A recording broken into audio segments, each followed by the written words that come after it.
India Pakistan तनाव पर असुद्दीन ओवैसी के सरकार से 4 बड़े सवाल, पाकिस्तान पर लगाया बड़ा इल्जाम।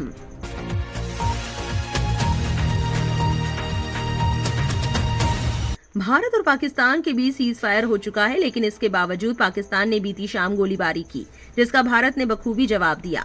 विदेश सचिव विक्रम मिस्री ने कहा कि अगर वो ऐसा करेगा तो उसके खिलाफ सख्त कदम उठाए जाएंगे।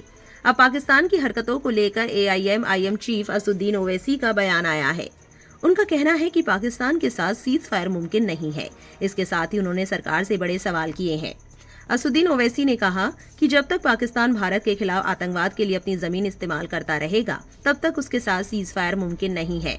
सीज फायर हो या ना हो, हमें पहलगाम हमले के जिम्मेदार आतंकवादियों का पीछा नहीं छोड़ना चाहिए। ओवैसी ने आगे कहा कि जब भी हमला हुआ है, मैं सरकार और आर्म्ड फोर्सेस के साथ खड़ा हूँ। ये समर्थन हमेशा रहेगा। ओवैसी ने आगे लिखा, मैं हमारी आर्म्ड फोर्सेस की बहादुरी और उनकी तारीफ के लायक स्किल्स के लिए शुक्रिया अदा करता हूं।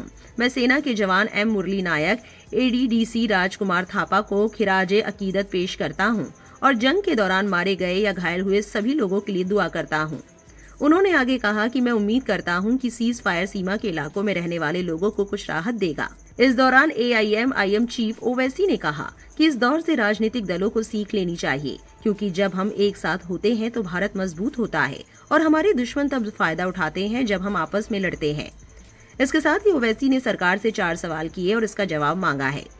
नंबर 1, उन्होंने लिखा, काश हमारे प्रधानमंत्री मोदी ये सीज फायर का ऐलान करते, ना कि किसी विदेश देश के राष्ट्रपति ये करता। हम शिमला समझौते 1972 के बाद से तीसरे देश की दखलंदाजी का विरोध करते रहे हैं। अब हमने इसे क्यों कबूल किया? मुझे उम्मीद है कि कश्मीर मुद्दा इंटरनेशनल मंच पर नहीं जाएगा, क्योंकि ये हमारा अंदरूनी मामला है। नंबर 2, हम किसी तीसरी जगह पर बातचीत करने को क्यों तैयार हुए हैं? इन बातों का एजेंडा क्या होगा? क्या अमेरिका गारंटी देता है कि पाकिस्तान अपनी जमीन का आतंकवाद के लिए इस्तेमाल नहीं करेगा? नंबर 3, क्या हमने पाकिस्तान को मुस्तकबिल यानी भविष्य में आतंकवादी हमलों से रोकने का मकसद हासिल किया? क्या हमारा टारगेट ट्रंप के जरिए दखलंदाजी से सीज फायर कराना था, या पाकिस्तान को ऐसी हालत में लाना था कि वो किसी और हमले का सपना भी न देख सके? नंबर 4, हमें पाकिस्तान को FATF की ग्रे लिस्ट में बनाए रखने के लिए इंटरनेशनल कैंपेन जारी रखना चाहिए। AIM चीफ असुद्दीन ओवैसी के इन सवालों को लेकर ईशा पांडे नाम की एक एक्स यूजर ने लिखा, सब कुछ ठीक होने के बाद सरकार को इन सवालों का जवाब देना चाहिए। साहिल श्रीवास्तव नाम के एक यूजर ने लिखा, ओवैसी साहब, आप लगातार अपने शब्दों से देश वालों का दिल जीत रहे हैं। इसी कड़ी में आपने 1.25 इंच फिर से दिल जीतने का काम किया है। देश आपको याद रखेगा कि जब देश को जरूरत थी, आप न केवल सरकार के साथ कंधे से कंधा मिलाकर खड़े थे, बल्कि दुश्मनों को अपने शब्दों से लतिया भी रहे थे।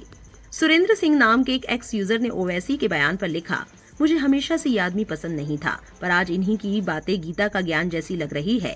हमें गर्व है आप जैसे सच्चे भारतीय सांसद पर, असुद्दीन ओवैसी जी।